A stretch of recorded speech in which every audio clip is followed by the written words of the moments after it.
All right. Well, this is the point in the evening where I go silent, which is good because I had the flu last week. Those of you that are on last week will remember me coughing. I've managed to suppress most of that this week, so I'm on top of my game again. But this is the time in the evening that I get to hand over to one of our resident experts. So that is Stuart Brown. He lives in Mudgee Bar, and he's sort of not quite underwater at the moment, but he's got a very wet area there as well. So Stuart runs a company called Launch Experts. He is he's a website designer and coder. I think he's got a background in design as well too. But his area of specialty, in fact, is digital marketing. And he's done some pretty cool things like worked with Google, like actually at Google. And he's got a testimonial from one of the people that worked at Google there, said that when he was speaking on stage with them, that this person at Google learned some things about Google from Stuart, who wasn't even an employee there. So he really does know his stuff, and he's very generously coming along tonight to share some of that. So welcome, Stuart. Let's give him a big business owner smashing online welcome.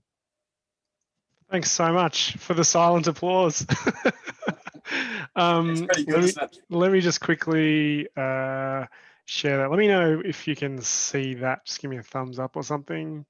Oh, looking good. Cool. Okay. So yeah, thanks very much everyone for showing up and giving your attention, and I'm going to make it as interesting as possible, what can often be a really dry subject.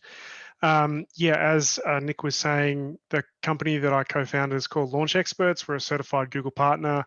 The majority of people who come to us come and see us because they want to rank higher in search engines. They want to achieve something in search engines. We end up building a lot of websites, and we do also do a fair bit of stuff around social media and automation and video marketing and whatnot.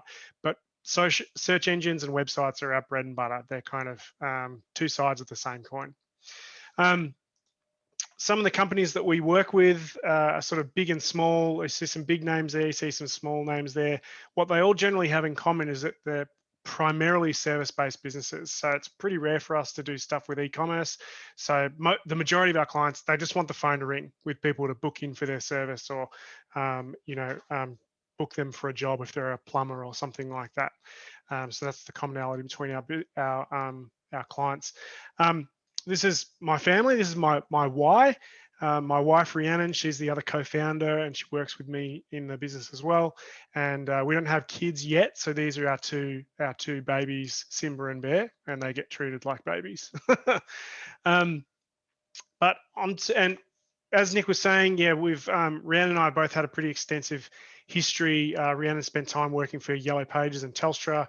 I spent some time working with some pretty big digital agencies, and yeah, as Nick was saying, I was lucky enough to get invited to tour around, speaking on stage with guys from Google head office, teaching people about digital marketing and whatnot. And yeah, he was nice enough to give me that testimony, which was really great.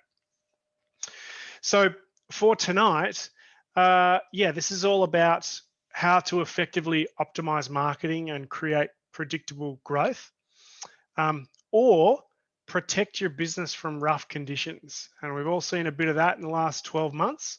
And this is what really sort of inspired me to talk about this. Growth is great, but growth is good when times are good. Sometimes when times are bad, we just want to make sure that, the ship stays steady and we don't kind of go under.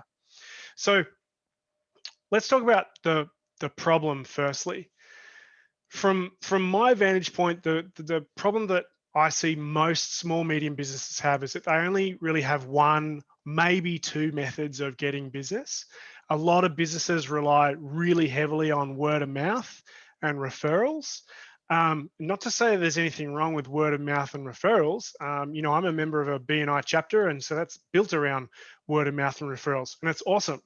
But the issue with that is that word of mouth and referrals aren't predictable. It's very difficult to predictably grow a business based purely off of that, because you never know when you're going to have the next referral come through. And what if something happens that causes the referrals to stop for whatever reason? It could be any number of things. Obviously COVID-19 caused a lot of things to go haywire. Something might happen with your competitors, something might shift in the market, and it just stops word of mouth or whatever that pipeline that you normally rely on to get all your work for some reason just stops working. So it's a risk. It's a massive, massive risk for a business to only have one method of getting referrals. And the way I like to explain this is with this image here. If we had these 5 chairs, which one of these chairs would you feel the safest to sit on? Well, probably not the chair number 1, probably not chair number 2. Chair number 3 is looking better. 4's pretty safe, and 5's probably unnecessarily safe. But the reality is that most small businesses are running their business as though they're sitting. Their business is effectively sitting on the chair with one leg on it. And the way that I think the way that I think about these people is sort of like this illustration here. We've got the business owner. He's probably been in business for a long time. Businesses, it's high quality. There's nothing wrong with his business. They provide a great product or a great service, good word of mouth, and that's why they rely on that. And they're always busy traditionally, so there's no real need to invest in marketing. And they'll say things like, I don't ever pay for marketing because I get all my business from word of mouth, or it doesn't make sense to spend money on marketing because I'm too busy as it is. So why would I spend money on marketing when I'm at capacity? I would just be wasting those jobs or those leads when they come in. And it totally makes sense in theory, as long as you can ensure that the conditions never change and that you'll always be busy and nothing will ever stop that pipeline of work come in. And so this is what kind of happened during COVID-19. We have a lot of businesses that had one source or one method of generating work or generating leads. We had COVID-19, or it doesn't have to be COVID-19. It could be any disruptive event, and there's plenty of them throughout the last decade or through longer periods of history. Y2K made everyone get real nervous. The GFC, Ebola virus, Zika virus, whatever the next virus is going to be.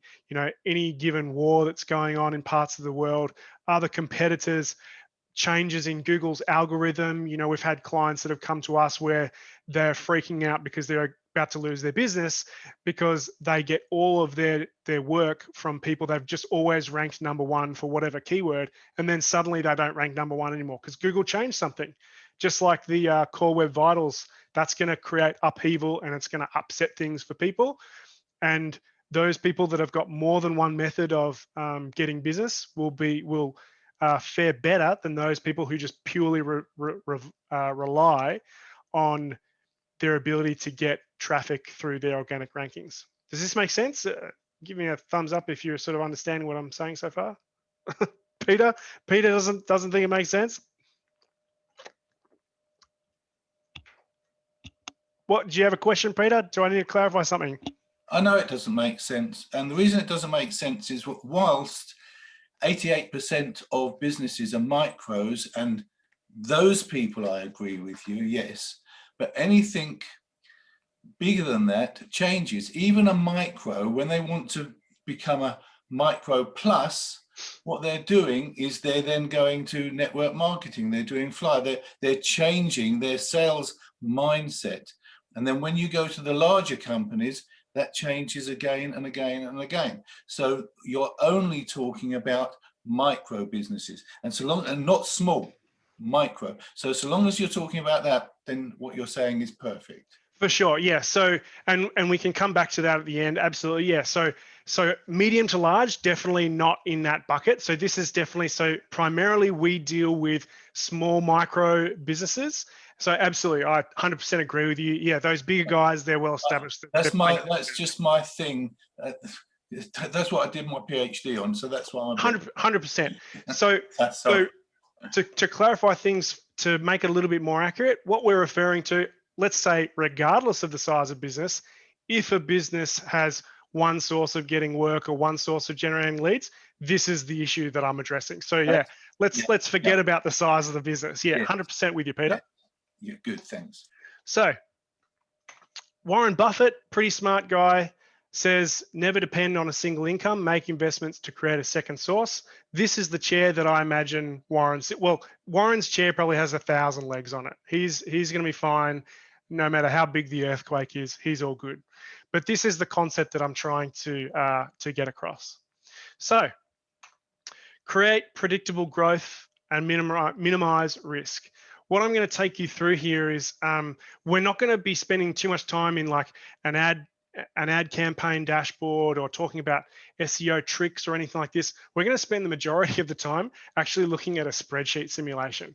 And this is what I mean when I say it can kind of be a bit dry, but it'll make sense as I kind of walk you through it. I'm going to try to simplify it as much as I can and explain how we go through our process with our clients when we're trying to develop their sort of marketing safety net, if you will. So if we want to create predictable growth and minimize risks, we really need, we really need 3 key things. We need to create multiple marketing campaigns. We need to critically evaluate their effectiveness. And finally, we need to make data-driven decisions to achieve goals. And I left that broad because not everyone's interested in growth. Some people want stability. Some people are trying to do all different things. So that's why I said achieve goals. If you're trying to grow, that's all good. If you're not, that's okay too. Now, the thing that from my experience, the people that we deal with, the thing where most people fail is step number 2. It's very easy to create multiple marketing campaigns. Anyone can create a Google campaign, can create a Facebook campaign. If we have the right information at the end, we can make the decisions to move the business forward or figure out how to take the next step on our growth trajectory. I'll use growth because most people that I talk to are trying to grow. Most people struggle to critically evaluate the effectiveness of the marketing campaigns that they're running. And I'm going to walk you through how we kind of approach that. So if we're trying to critically evaluate the effectiveness of marketing, I find that the majority of people are struggling in one of these areas. There may be more, but this is the most common ones that we encounter. They're either not collecting any data on their campaigns at all. They may be collecting data, but they're collecting the wrong data. They're collecting data, but they're not looking at it. Or they're looking at it, but they don't know how to interpret it. And we're going to come back to that in a second, but what I want to walk you through is, a lot of people that are new to marketing or they've tried digital marketing and because for our business, we don't deal with anything but digital marketing. We don't do any, you couldn't pay us to organize a radio campaign or a billboard for you. To be honest, I wouldn't even know where to start, but we just wouldn't do that kind of work. So all of our clients are trying to do digital marketing. And from our point of view, this is how we compare the kind of key features with, billboard, radio, sort of analog type marketing on the left and digital marketing on the right. I'm using Google, Facebook because most people are familiar with those. So if we talk about, say, a billboard versus a paid campaign on Google, are the billboard campaigns easy to track? They can be tracked. Is it easy? I would say no. Are they charged per use? Generally, if you go and you want to book a billboard space or a TV ad or something like that, they'll bill you a flat fee, and it'll typically be based around how many people are driving past it on the M1 per month. Whether they look at the billboard or act on it is kind of irrelevant to the salesperson. It's going to be 50 grand whether you get a result from it or not. Flexible budget, you're paying that $50,000 for that billboard regardless if there are less people that month or if there are more people the next month, it doesn't matter. And analytics, obviously, there's no kind of analytics when you're doing those kind of analog marketing, but you get basically all of those controls when you're doing digital marketing. So on the surface of it, it seems like a real no-brainer to go down the digital marketing path versus the traditional path. However, a lot of people will gravitate towards analog marketing styles because it's familiar for one, and it's in their mind, it's almost a safer option, and safer because a lot of people will make these two complaints. We tried digital marketing before, we set up our own campaigns, and we got really little or no results, or we use an agency or some expert that we found online and we got ripped off. They are by far the most, I think every second day we're talking to somebody that's complaining that they got ripped off. I think 99% of our clients have been with at least 2 or 3 other agencies before they do business with us. So it's very, very common. So if you've had an experience like that, don't feel bad. There's nothing wrong with you. You're in a chorus line with a huge number of other business owners. So we've got these two sort of opposing things. We've got these on the surface checklist, digital marketing seems really awesome, and yet people are making the same complaints about digital marketing. So now let's get into a spreadsheet. What I'm going to do here is I'm going to slowly take you through an example spreadsheet that we use all the time. And I'm going to slowly expand on this so that you can see how this evolves and how it makes sense. Because if I just show you the whole thing, it's going to be a little bit overwhelming and may not make too much sense.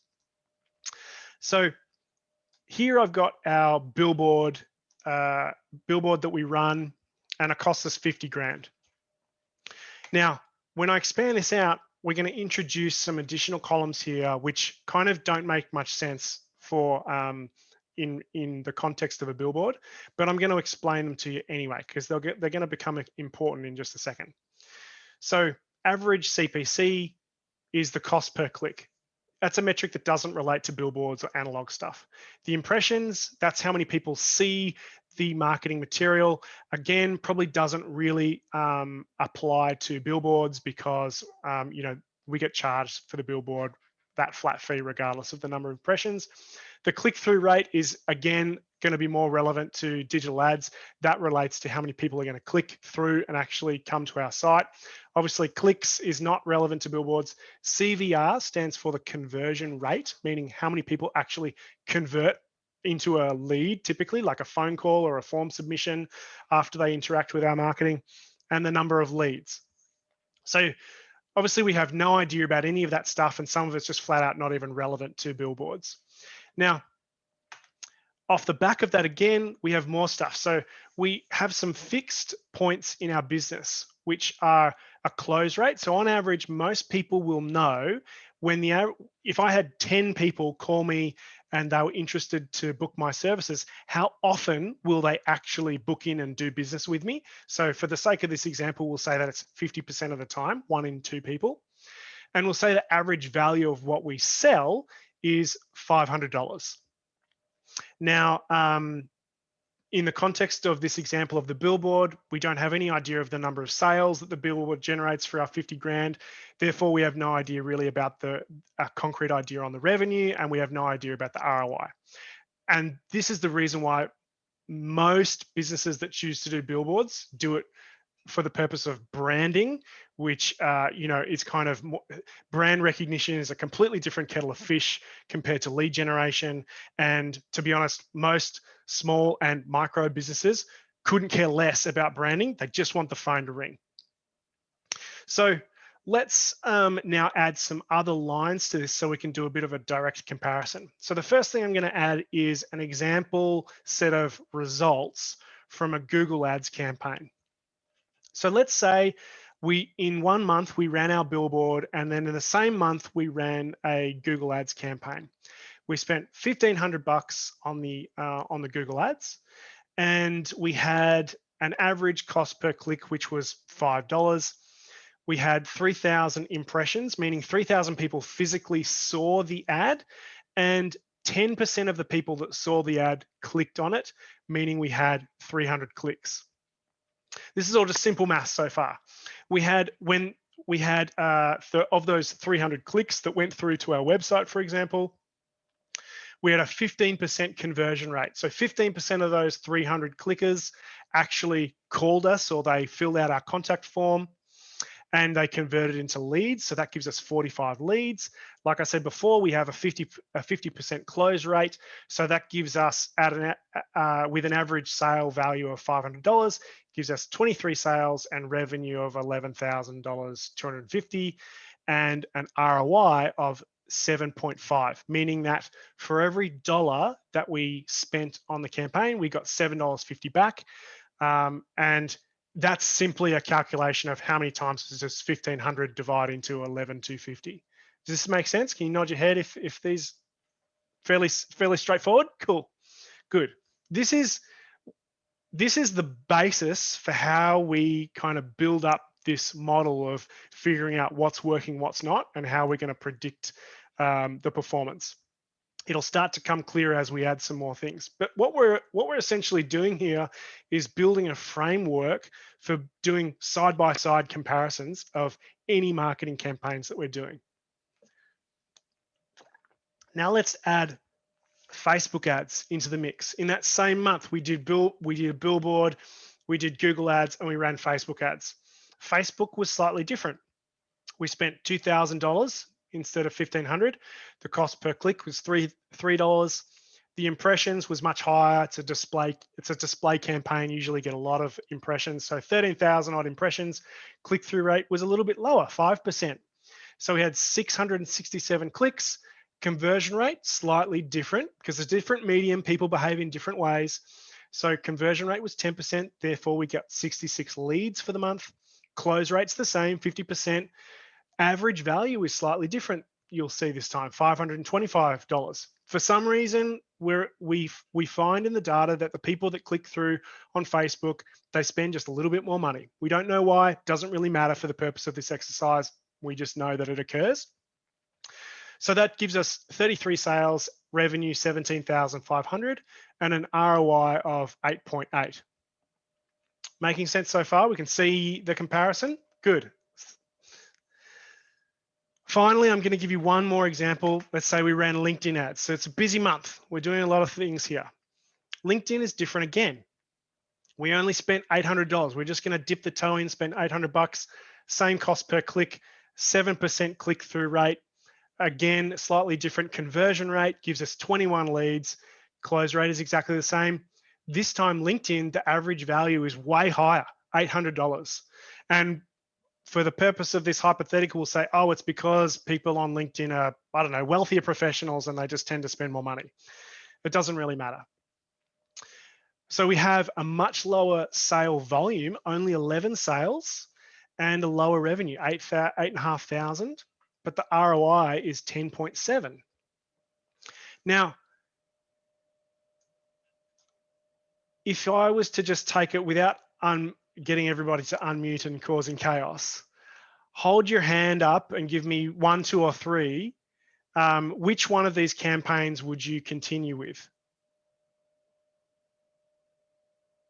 3? Yeah, I'm seeing some 3s. Yep. Someone's saying 2. Jane, unmute yourself and tell me why you said 2. Sorry, hit the video. Because the LinkedIn is a very certain market. Yep. And whereas Facebook is very much more general and you're getting a much bigger audience. Yep. Okay. I would say that for the purpose of this exercise, it kind of doesn't matter. The most important column here is the ROI column. A lot of people would get fixated around the volume of sales or the revenue, because obviously that's a really, 17,000, that's an exciting number.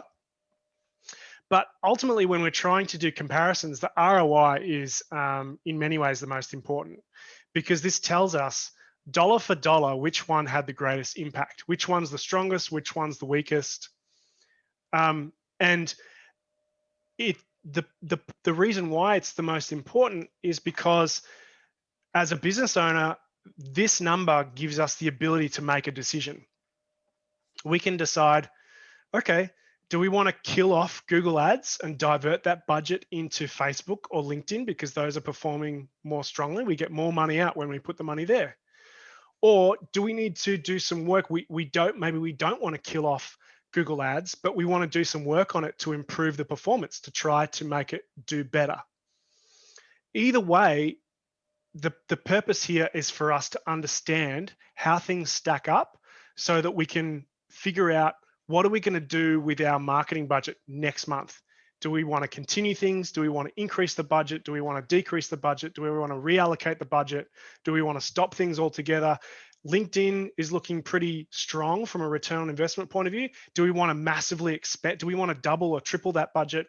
Depending on what your goals are in the business is going to dictate what decisions that you make. But the key is that with these numbers, we can actually make those decisions and feel confident about it rather than just kind of guessing, which is what a lot of people end up doing. With the lack of data, a lot of people end up just doing stuff on gut feel, which generally ends up, you might get lucky and make a good decision. Most people will end up losing at some point. So this is why we generate these reports. This is a sample of an actual report from one of our clients. I've taken their logo off to, just so I'm not revealing their deepest, darkest secrets. And the reason why we could easily just give our clients, encourage our clients to look into Google Analytics or send them a PDF download out of a Google Analytics dashboard, which would be, for most people, it's completely overwhelming and bamboozling and really, you can just go down the rabbit hole and spend hours in there and learn nothing. So what we do is we put this dashboard together for them so they can see high level, really key metrics about how the campaigns are performing. So, and I'll walk you through it. This top section on the top left, the impressions, like I was saying, this is how many people physically saw the ad. The click-through rate, how many people actually clicked the ad onto the site. That means they got how many clicks here. The average cost per click, and these numbers under here are a comparison against performance from the previous month. So they can see month to month how things are tracking. Conversion rate, okay, of those 1,200 people that clicked, basically 1 in 10 people actually converted. They called or they filled out the contact form. That gave us this many conversions. It cost us roughly $49 to generate that conversion. And we know that the conversion value is about $1,800 in this example. So down here, to be honest with you, I think that most of our clients don't even look at any of this other stuff, and they pretty much just focus on this bottom section here, which is, okay, I spent $6,200. For every dollar I spent, I got 37 back. Okay, that's an increase of 336%. That sounds pretty cool. I had 230,000 roughly delivered into the business. This is how our clients essentially can at a glance go, okay, is this campaign going well? Is it going badly? How's it going compared to next month? Is this something I want to continue with? Do I want to increase the budget? What do I want to do here? They can make a decision. And this is why what you have, sorry, Peter, I see your hand going up. I'm going to blast. I don't want to go over time. So I'll come back to you at the end if that's cool with you, mate. So this is essentially when we started our business, we wanted to try and do this in a way that's quite different to what everyone else was doing. And so we made sure that we were going to try to operate without time-based contracts. So a lot of our competitors were sign people up into 6-month, 12-month contracts and things like that. The only way to make that possible for people was to make it really clear, hey, you're spending X amount of money. Sometimes it's a little bit of money. Sometimes it's a big sum of money. And we need to make it really simple to understand what is actually being delivered into the business. Are you growing? Are you creating stability? Is it helping you pay for staff, or what is it doing? Is it helping you get where you need to go? So our clients can really just see, okay, cool. At a high level, I understand what's happening in the campaign. But in the background, they're also using a spreadsheet that looks like this. So they can, when they're doing multiple campaigns, they can go, cool, I understand how this stacks up side by side, and I make sensible decisions based off of that. This is making sense so far? So, sorry, I've just messed up my slideshow here. So does anyone want to take a guess? I don't know, just maybe stick it into the chat if that's easiest. Which one of these columns do you think is the most critical when it comes to calculating your ROI?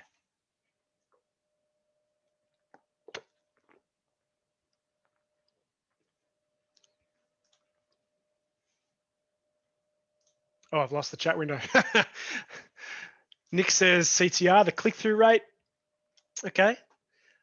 I would suggest that for me, I would suggest that the most important column when we need to conversion rate. Yeah, I like the CVR. I like CVR better than CTR.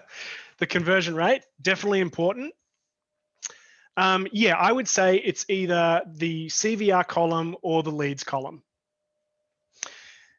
Really what we need to do in order to calculate an ROI effectively is we need to know how many leads we get, because you as a business owner, you probably already know what these other columns are. You already know what your close rate is, or if you don't, you could calculate it in about 5 minutes. You probably already know what your average sale value is worth. And once we know that, we can easily, all this other stuff just falls into place. So the leads for most people when they're running digital marketing, accurately getting measurements on the number of leads that a campaign generated is the missing link in all this stuff. And that's because what we need to achieve is attribution. And attribution is more or less, it's a 3-step process. We have traffic that comes through to, say, our website or our landing page. You know, that's the world that we operate in. Usually it's a website or a landing page that we're sending traffic to. They get a certain volume of those people are going to convert into leads. They're going to call you. They're going to fill out your online form. If you're e-commerce, you're an e-commerce business, they might buy one of your things that you sell. But then the most important step is this attribution step here. The system must be able to go back and tell, hey, Facebook, that traffic that you just sent to the landing page, that actually converted. You must be able to discriminate between and attribute which platform, which one of your channels actually delivered the traffic that resulted in the lead ultimately. That's where most people are failing with their digital marketing. And what happens when you don't have attribution, and see if this rings a bell for any of you guys, what ends up happening is that you end up spending a bunch of money on Google Ads. You start a campaign, you spend some money, you get some clicks, and you can see that, and then nothing happens. You don't really know if they called or did they email you, or maybe you did get some calls, but you don't really know if that came from the Google Ads campaign or did it come from Instagram or Facebook or, you know, a MailChimp campaign that you ran. You're sort of in the dark there. That's where this fails. And so without that attribution, you miss out on all this stuff. You don't have the leads, and then all this stuff is just kind of gone. You're effectively blind. Does this make sense? So as soon as we get the ability to attribute which channel the leads came from, all of this other stuff magically just falls into place. And I didn't actually think of this before. If any of you want access to this spreadsheet, I'm happy to send you the file. I don't know if I can, maybe Nick, you can tell me if I can attach that into the chat or something, but I can provide you with the original spreadsheet with the calculations and formulas that kind of does all this, and you can fill in the blanks and you can have a play. It's actually quite fun to play with when you plug all your own numbers in and see where things are at. So let's talk again about this idea of analog versus digital marketing. And what I'm going to do here, when I was talking about you can jump into this spreadsheet and have a play, most of our clients, once you start to get a handle on what your ROI is, this becomes at a certain point, sort of just a simple calculation between how much money am I putting in and how much money am I getting out, or how much money do I want to pull out here. And so let's say this is our performance for month 1. And hey, I wonder if month 2, what happens if we messed around with LinkedIn ads and we change the budget here? The only thing that I'm changing is the amount that we spend. All of these numbers are the same. And obviously that creates a corresponding change in the revenue. Obviously the ROI calculation is exactly the same, because dollar for dollar in each equation here, we get $10.70 out for every dollar that we spent. That doesn't change. And this is what starts to change the conversation from, oh, is the campaign working? Am I making money? I'm not really sure if this is, I'm spending a lot of money. I feel like I might be wasting it. Pretty soon, once you have that understanding of that formula, the conversation starts to turn to, okay, how quickly can I increase my budget? Or do I have the capacity to service this volume of leads or sales? Because that may become the next bottleneck for the business. If it takes a certain amount of manpower to deal with inquiries and service these customers when they come on board, then the problem may not be the budget. The problem may actually be, oh, do I need to employ someone to grow this, to fuel this growth? Or do I need to use some kind of technology or automation or some other system that makes things more efficient, so that I get a little bit of extra headroom. I can physically handle more leads, which is going to enable me to grow. Does this make sense? And so some of you may be thinking, well, hang on a second. I already know how to attribute where the leads are coming from, because I ask everybody that calls me, how did you hear about us? This is by far the #1 thing that I hear from people when they talk to us. I go, it's all good. I already know what's working and what's not, because I ask everyone when they call me, and I have like a little chart next to my desk, and I mark it off every single time. Well, let me tell you about the reality of what is actually happening there, because what you think is happening when you ask that question and what's actually happening is very, very different. So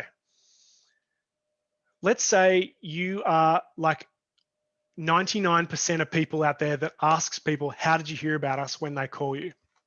And you are also one of the people that's running, you're in this example, you're running 5 different campaigns on each of these platforms. And the person that taught this is on the phone to you. They go, oh yeah, I found you online. I Googled you. Cool. That's score 1 for Google. Well, okay.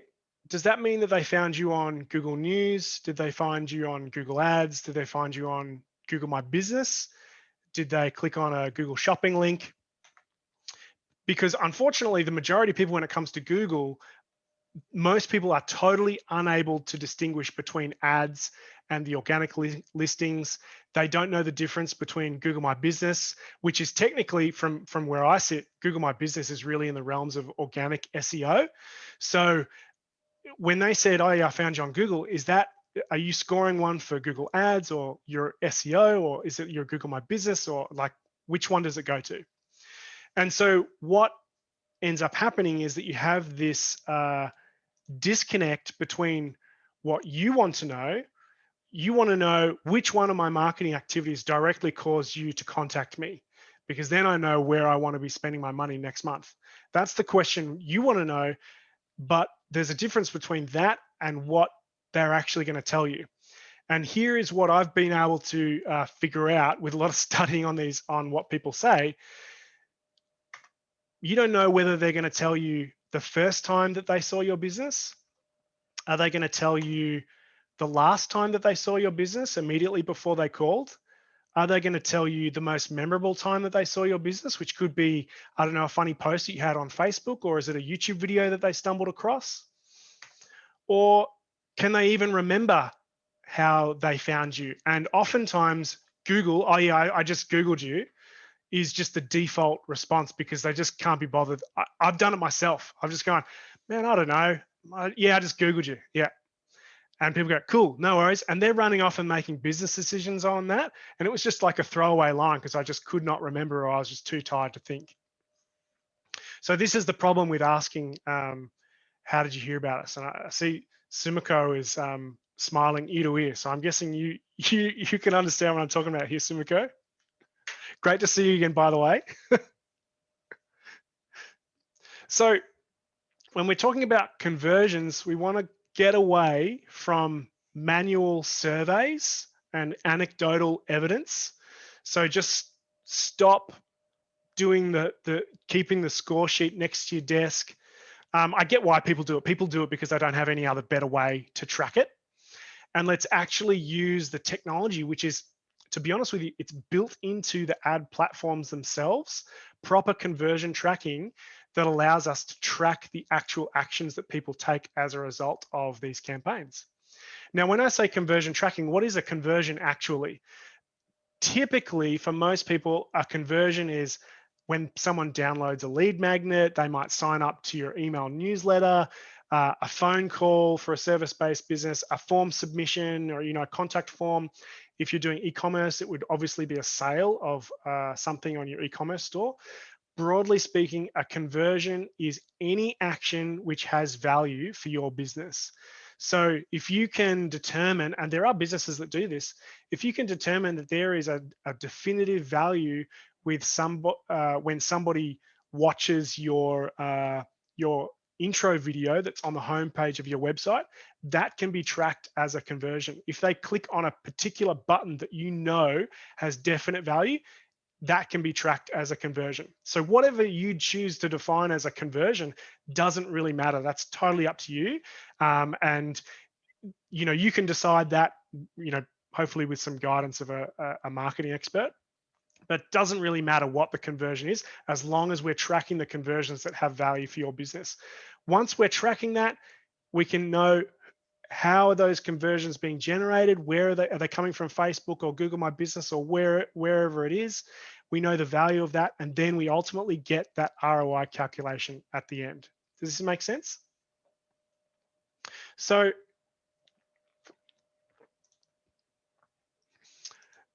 I briefly want to touch on tracking phone calls, because this is where I find that most people or marketers fail.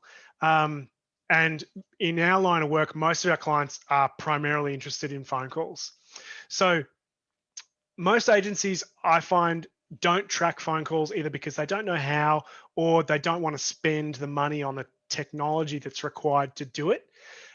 It definitely is not cheap to track phone calls that come from marketing campaigns, but it's absolutely well worth it, because without it, you're relying on form submissions, or you start trying to force people to fill out a contact form because you don't have the ability to track the phone call. So what we do is we just make sure that for all of our campaigns that we run, we track not only that the phone call occurred, as you can see in this list up the top here, but we physically record the call as well. Now, why would we want to physically record the call? We want to record it because if somebody is spending, well, in that example that I showed you before, over $6,000 a month on their ads, we don't want to just go, oh yeah, we generated 100 phone calls. We want to know the quantity of phone calls that got generated and the quality of the phone calls that got generated. Because what you don't want to have is a scenario where you go, oh, okay, well, yeah, we had 100 calls, but I think a bunch of them were from salespeople calling from overseas, or from scammers, or, were they even legitimate phone calls at all? I don't know. Being able to record the calls means that you can physically go back and listen to them all and understand, yes, we're not just getting leads, we're getting the type of leads that we want, because not all leads are created equal. There's no point getting 100 calls from window shopping tire kickers that aren't actually going to buy from you. We want to be able to listen back and go, hey, yes, people are booking in, and we can track that person through to that actual job and know that 100% made money. So it's end-to-end visibility on the whole process. Now, a fringe benefit of call tracking is that it allows you to also, if you have staff working for you, to kind of audit what people are doing on the phone. There is a client of ours who we are sending them about 300 odd phone calls per month from their campaigns, and they were actually, their close rate, meaning the number of people that actually booked in for a job, was less than half of what it was supposed to be based on what we know about industry standard. Now, the campaign is performing beautifully. Everything's going great with the campaign. But when we listened back to the calls, we found that firstly, people are spending way too long on hold. They're spending minutes on hold before they can actually talk to someone about what they need. So people were just hanging up and getting sick and tired and leaving. And they needed to implement a script for when they answered the call, so that there was a standardized process. And I forget the guy that said that he was a sales trainer, but I imagine this is the kind of thing that you maybe deal with. They needed a standardized process for their staff to use, so that the experience when they're on the phone was consistent across the board. And as soon as they were able to deal with that, then their close rate started improving. The amount of money they spent on the campaign didn't change, but all of a sudden they're making bucket loads of extra cash just because people were actually booking in more frequently than they were previously.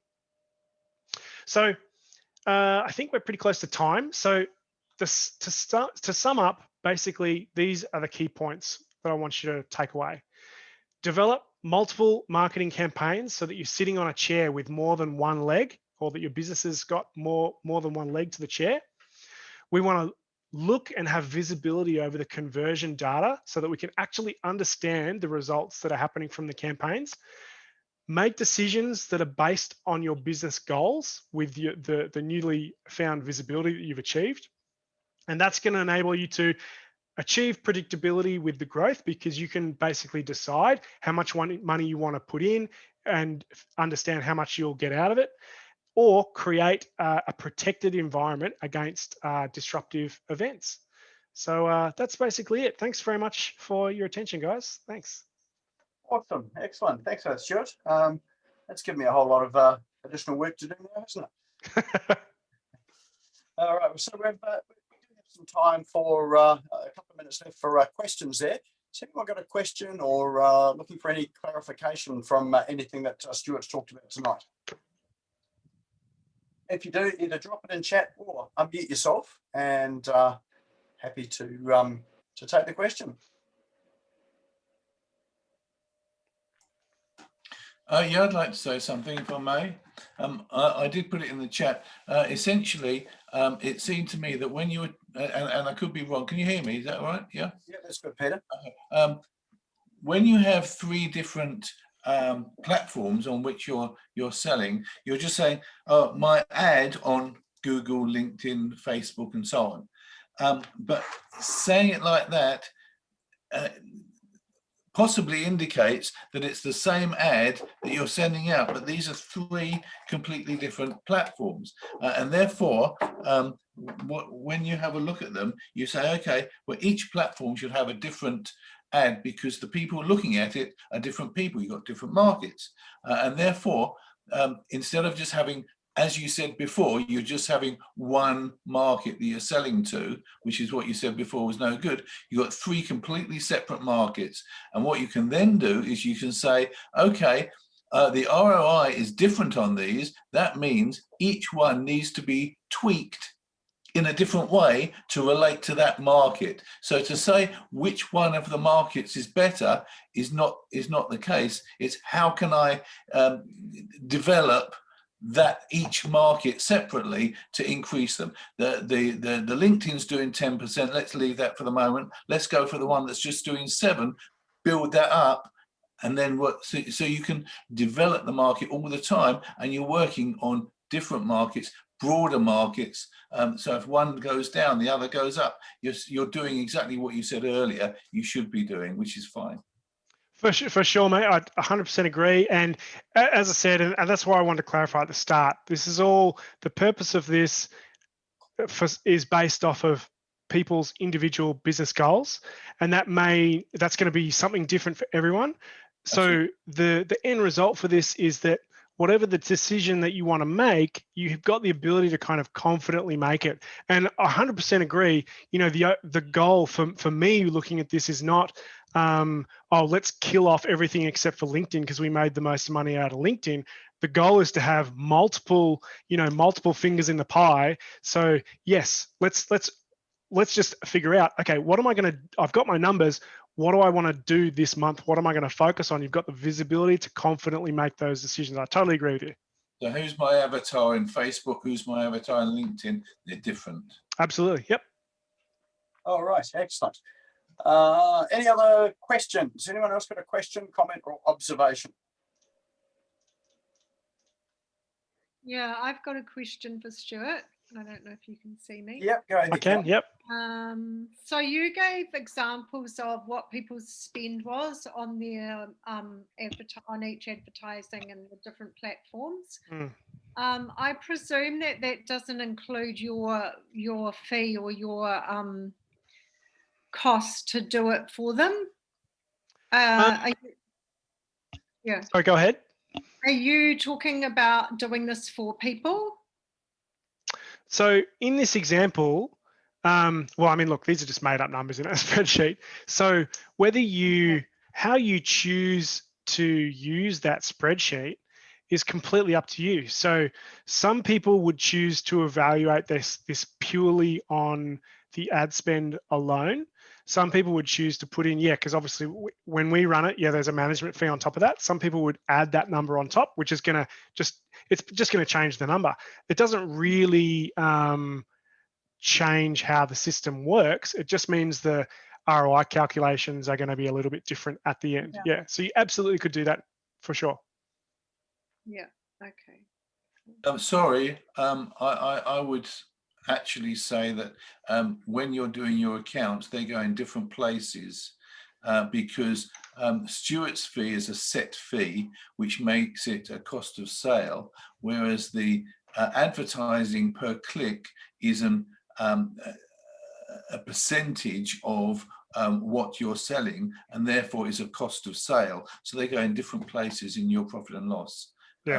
When you're doing it, so you don't actually say, oh, is that part of the same thing? No, Stuart's is cost of marketing and advertising, and the LinkedIn stuff is a percentage of your sales. Yeah, I can tell you, Karen, definitely from experience, some of our clients do. Though I agree with the layout of the profit and loss, how that's all calculated, as Peter said. Some of our clients absolutely do say, well, okay, you know what? Yeah, we spent $3,000, but your fee is this, so we're going to build that in, so we can go, okay, this is your total cost. Some of our clients do play it that way. Yeah. Excellent. At the end of the day, there's one thing people are interested in, and that's what they're spending and what they're getting back, and the 100%. Difference between the two. Yeah, 100%. So yeah. It doesn't matter what. And what you're making should be more than what you're spending. Bottom line. Excellent. All right. So we've got a question here from Peter as well. He's asking, where does, or what about organic search? Where does that play a part in here? Okay. Peter, I don't know if you've got a microphone, but I'm assuming without additional clarification, you're wondering if it's possible to run the same calculation. Excuse me. Yes, it is, but it looks a little bit different because it's more challenging to get, well, you can get it, but it's not super duper accurate.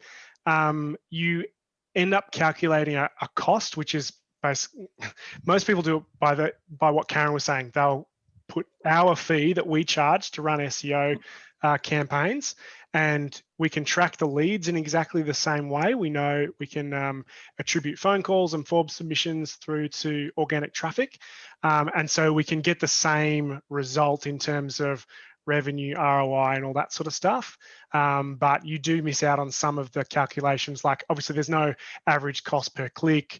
You don't generally get the impressions and click-through rate because it sort of works a little bit differently. But in terms of a cost, revenue, ROI calculation, yes, it's absolutely possible. All right. And Sumiko says the results for each channel on ROI would be different for industries. Yes, absolutely. Yeah, so they're going to be different based off of the platform, the ROI is going to be different based off of the platform that you're running on, the market that you're going after. There's going to be, this is only really surface level breakdowns. When you get really into this, there's going to be differences with, let's say if you're just running stuff on Facebook, you could break this down by age if you wanted to. You could say, okay, there's going to be a difference between video ads versus carousel ads. That stuff is all going to create a difference. So you can break this down into as fine a detail as you want to, and you're going to find differences there. So yeah, it's going to be, there's no one size fits all. Oh, you should expect a 10 times ROI. Some of our clients get a 20, 30 times ROI. Some get a 5 times ROI. It's going to be different for everybody on so many different factors. Awesome. Excellent. All right. Well, that's probably about all we've got time for. Stuart, if anyone wants to follow up with you, are you available for people to contact you in some way, shape, or form? Yeah, for sure. And I'll Nick, I'll send you that master spreadsheet so that you can send it on to people if they need. All right, we've got an email that goes out after the event tomorrow, which will have the link to the or to let you know that's up on YouTube, and we can include that link for the spreadsheet there too. So that'd be great.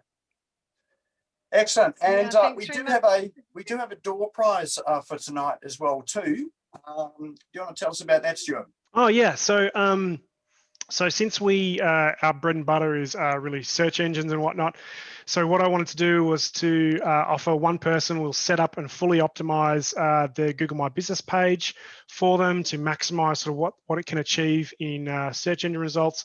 And I'm also happy if anybody else does not have a Google My Business page, I'm happy to help them with the setup of their Google My Business page as well. And that's a really important thing. If any of you guys are trying to attract local customers in your local area, that is absolutely critical. And sadly, it's something that a lot of businesses don't have. So if anyone's deficient in that area, I'll set that up for you.